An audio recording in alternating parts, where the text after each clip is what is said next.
Welcome everyone, Christine here on Serious Gaming with the discussion on Gwent. Since Gwent the video game has been announced, it will come out on PC and Xbox One. It will be a free-to-play title, which I'm not fond of, but since Hearthstone is free-to-play and they might want to compete with that, obviously they're gonna make it free-to-play as well. And this is one of the smaller projects that CD Projekt is working on, and they did announce that they were working on smaller projects as well as the big AAA games. So that's not surprising. Though the idea of having a single standalone Gwent game, something people have been asking for quite a while now. And some people actually did make it on a browser. They did do it, and they got cease and desist letters from CD Projekt when it came to it, because CD Projekt wasn't too keen on people doing that, and it did indicate even at the time that CD Projekt was interested perhaps in making their own standalone Gwent title, though they took their time. And the closed beta, is only going to come out in September this year, so it's going to be quite a long wait to actually have Gwent, to actually be able to play Gwent, and that's if you get lucky enough to enter the closed beta. It's gonna take even longer to. Oh great, he's playing taller. It's gonna take even longer to actually get the full release.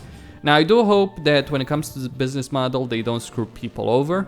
That's my personal hope. I guess we'll have to wait and see what happens with that. So.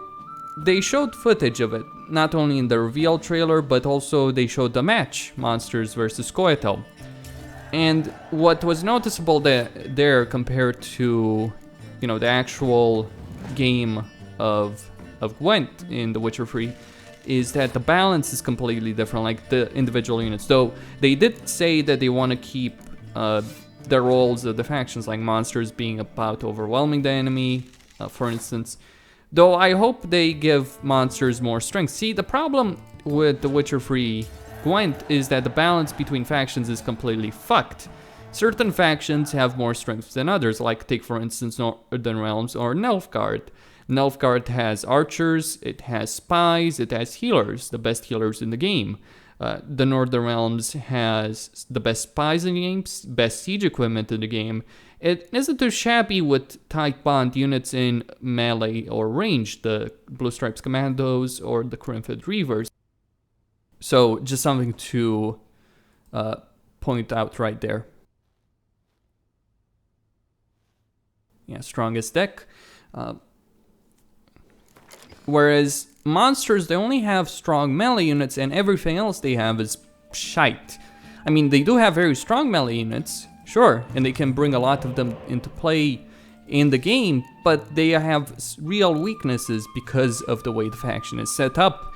So I'm hoping that when it comes down to it, that they'll improve upon that. Let's not even talk about the Skellige deck. The Skellige deck is complete shit. Well, it's probably better than the Monsters deck, because they do have various strengths. You can go Berserkers, you can go with Shield Maidens, you can go with Longships. You've got choices right there. Various choices. Not as many as, say, Northern Realms or Nilfgaard, but you do have choices. Scoia'taels rely on medics and agility, being able to play units on various parts of the deck. So I'm really curious to see where they'll go with that. What kind of things they'll go for, but the balance will be different, and that's good.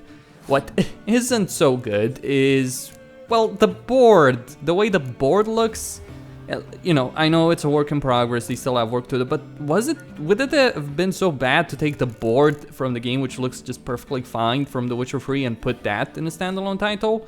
No, they changed it, and they put in some very obnoxious icons in the game, which makes it look really bad, honestly. That, like, the icon to indicate you've got melee, ranged, or siege, those are pretty bad, in my honest opinion. Alright, that's gonna be it, and if, oops, right, probably should have, okay.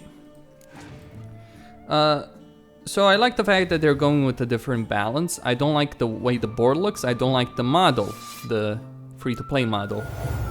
I'm not fond of free-to-play games, so, you know, I'm kind of hoping that they do it better than Blizzard. I mean, yeah, it's not too bad in Hearthstone, I know, but I'm not a huge fan of how it's done in Hearthstone. So if they do better than that, well, they will have a winning game.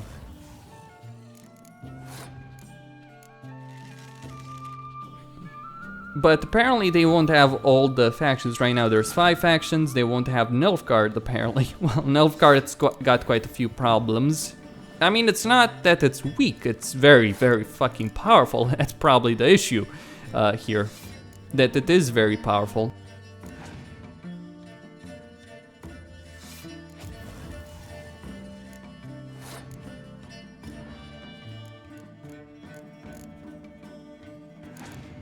Let me grab a bear.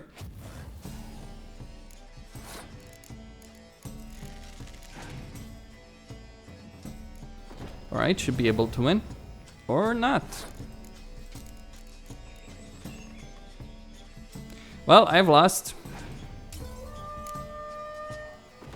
Yeah, that's what happens with Skellige. They have that advantage in the last turn. If you get there, they get some units spawned from their discarded cards. Funnily enough, their actual one of their bonuses with one of their leaders is to actually discard all the cards that have been played by both sides, which is kind of stupid. You're screwing yourself more perhaps than your opponent. Well, it depends on the situation obviously, but not necessarily the bonus you'd want to go for as Skellige. Certainly would work better for other factions like monsters, for instance. Anyway. So where do I stand? Well, I welcome it very much, so I greatly enjoy Gwent in The Witcher 3.